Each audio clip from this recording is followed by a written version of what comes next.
Ma'am, आपके समय देने के लिए हम बहुत आभारी हैं। अब आप अपने बारे में हमें कुछ बताइए। मैं बहुत अभ्यास करते हुए भी मैं इस लाइन में ज्वाइन हुई हूँ और मुझे बहुत अच्छा लगता है बच्चों को पढ़ाना। सो मुझे इस कार्य में 30 वर्ष हुए हैं मैं पढ़ाती हूँ और ये मेरा शौक का विषय है और जब तक कर सकती हूँ करना चाहती हूँ।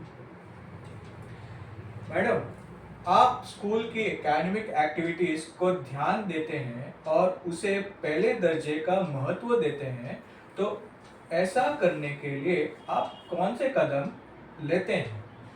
हम यहाँ बहुत छोटे बच्चे से पढ़ाते हैं जो नर्सरी के हैं, जो 3 साल के हैं। इसके लिए हम उसको डे डे को ગોઠવીએ છીએ। तो सोच लो कि आज ग्रीन डे है तो बच्चों को ग्रीन कपड़े पहन के आना पड़ता है और हम डेकोरेशन भी ग्रीन करते हैं, सब्जी भी ग्रीन रखते हैं और बच्चों को दिखा के बताते हैं कि ये सब्जी है और इसका महत्व क्या है। ऐसे हम बच्चों को अलग अलग एक्टिविटी करके बच्चे को पढ़ाते हैं, उसके बौद्धिक विकास को ध्यान रखते हैं, स्टोरी बताते हैं। आप जब किसी व्यक्ति को स्वीकार करते हैं, अपने स्टाफ का हिस्सा उन्हें बनाते हैं, तो उनमें कौन सी खूबियाँ रहनी चाहिए? स्टाफ के लिए हम उसकी ज़रूरियात, उसका पारिवारिक जो एटमॉस्फेयर है वो भी अच्छा होना चाहिए। अगर उसके घर में भी झगड़े होते हैं तो वो टीचर बच्चों के साथ ठीक से व्यवहार नहीं कर सकते। वो बच्चों के साथ प्रेम से रह सके, वो हमारा प्रायोरिटी रहता है और उसका माइंड क्लियर हो, बच्चों को पढ़ाना ही हो, वो सब हम देखते हैं। आप अपने स्टूडेंट्स के ज़रूरतों की कैसे देखभाल करते हैं?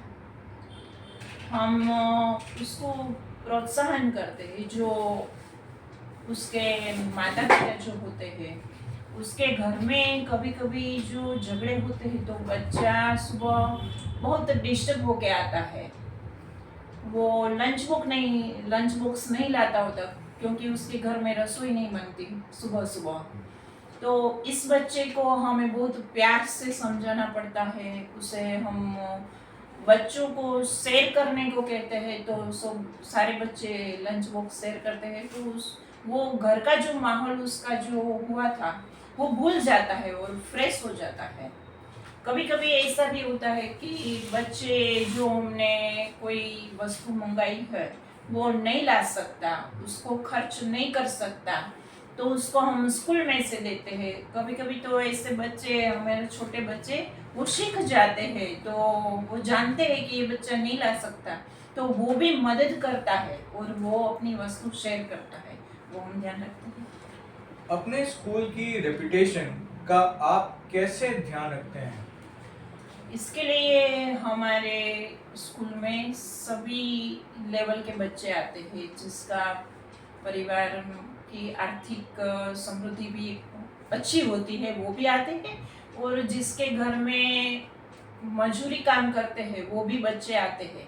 तो इन सबको हम साथ में रखते हैं, यहाँ हम कोई भेदभाव नहीं रखते। वैसे भी राइट टू एजुकेशन से जो बच्चे आते हैं वो बहुत लोअर फैमिली से आते हैं, तो इस सभी बच्चे को हम साथ में एक पारिवारिक माहौल बना के पढ़ाते हैं, वो हमारा हेतु रहता है। अनुशासन एक व्यक्ति के जिंदगी में काफ़ी महत्व होता है, और उसी तरह एक स्टूडेंट की अनुशासन आप किस तरह से ध्यान रखते हैं? हम छोटे बच्चे को पढ़ाते हैं तो 3 साल से ही हम ऐसा ही उसके साथ व्यवहार करते हैं। वो भी हमें देख देख के आपो आप उसमें अनुशासन आ जाता है। हम लाइन में चलते हैं बच्चे, तो वो भी लाइन में चलते हैं, हम पीछे हाथ रखते हैं, छोटे बच्चे हमारा ही देख के अनुकरण करते हैं, तो हम टीचर ही ऐसे रहते हैं। प्रार्थना में हम सब लाइन में बैठते हैं, तो वो भी बच्चे लाइन में बैठना पसंद करते हैं। वो आपो अनुशासन धीरे धीरे इसमें आ जाता है।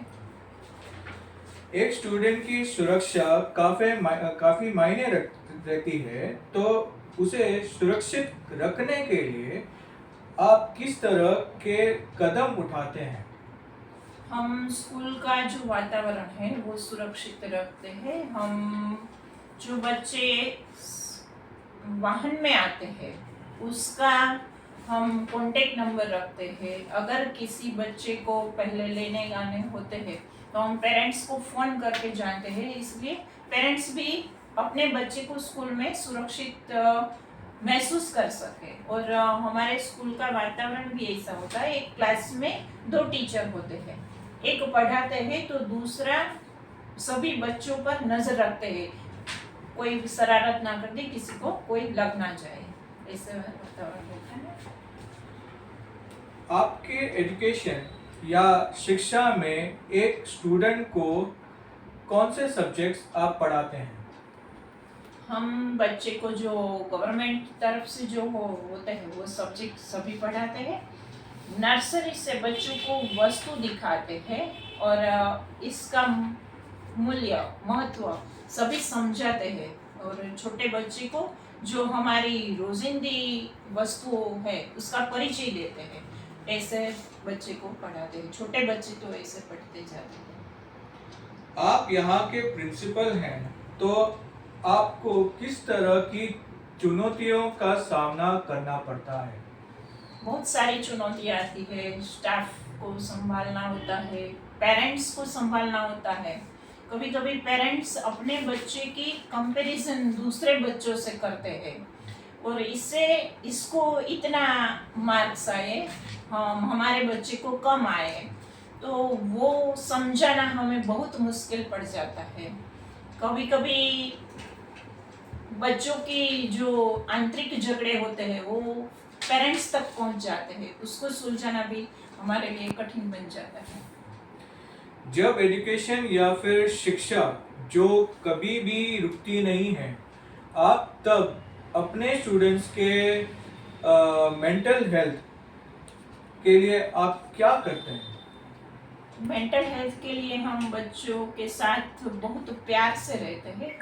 छोटे बच्चे को डांटना हम कभी पसंद नहीं करते, उसको एक बार नहीं बार बार समझाते हैं, ऐसे हम उसका ध्यान रखते हैं। कई बच्चे ऐसे होते हैं जो सुबह आके हमें बताते हैं कि आज हमारे घर में बहुत सारा झगड़ा हुआ, मारामारी हुई, तो इस बच्चे का आज मूड पढ़ने का होगा ही नहीं, तो हम इसको ढेर सारे खिलौने देंगे, उसके साथ एक टीचर बैठ जाएंगे और उसको वापस मूड में लाने के लिए प्रयत्न करेंगे। वो हमारा प्रायोरिटी रहता है। आप ऐसे क्या करते हैं जिससे एक स्टूडेंट को जिंदगी भर सीखने की चाहत की शुरुआत होती है?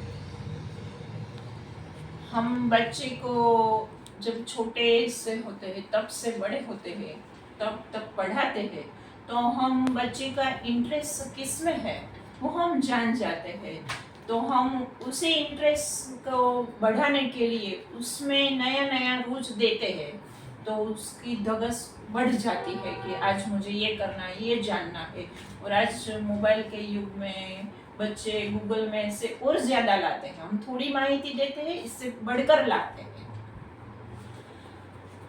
आपके हिसाब से आपको कौन सी खूबियाँ रहनी चाहिए एक बेहतरीन टीचर बनने के लिए? आज के युग में टीचर होना एक बहुत बड़ी चैलेंज है, क्योंकि आज हर छोटा बच्चा भी मोबाइल गूगल देखता है। तो पहले तो ऐसा था कि एक लेक्चर लेना होता था तो हम तैयारी थोड़ी भी करके जाते तो 1 घंटा पूरा निकल जाता था। अब बच्चे इतने एडवांस हो गए हैं, जो आपने एक भी वाक्य गलत बोल दिया तो बच्चा गूगल में से जान के आपको सही वाक्य बताता है। तो टीचर होने के लिए हमें हर दम सीखना पड़ता है, हर दम हमें नया नया लाना पड़ता है, तभी बच्चे क्लास में बैठते हैं, वरना बैठते भी नहीं, वो अदर एक्टिविटी करने लगते हैं। अगर उससे नया नहीं दिया तो उसका पढ़ने में इंटरेस्ट ही नहीं रहता है। तो आज के लिए टीचर तो अंत में मैं सिर्फ आपसे ये कहना चाहता हूँ कि मैं इस मौके के लिए काफ़ी आभारी हूँ। सो शुक्रिया।